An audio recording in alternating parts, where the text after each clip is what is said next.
Alhamdulillah, it was amazing season opening for this year.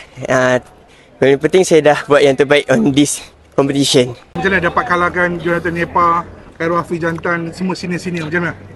Itu saya tak target pun sebab diorang an experienced athlete, experienced national athlete. Saya buat yang terbaik lah. Yang boleh saya katakan, diorang memang dah bagi good fight saya, and saya juga dah termotivated by diorang. And ada atlet juga yang on hit ataupun yang luar daripada competition. Saya punya personal best was on Vietnam, Da Nang.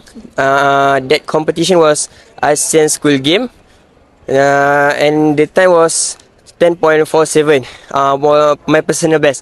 And today I just reached my season best, that is 10.52. Nak tanya sikit, SPM berapa? Alhamdulillah, saya punya SPM after the result saya dapat 5A, 2B and 1C. Target you lepas ni? InsyaAllah saya just follow the process. Saya, kalau betul-betul saya target for this year is Sukan C yang akan berada di Thailand, and for next year when I 19 saya target World Junior, insyaAllah kalau ada rezeki.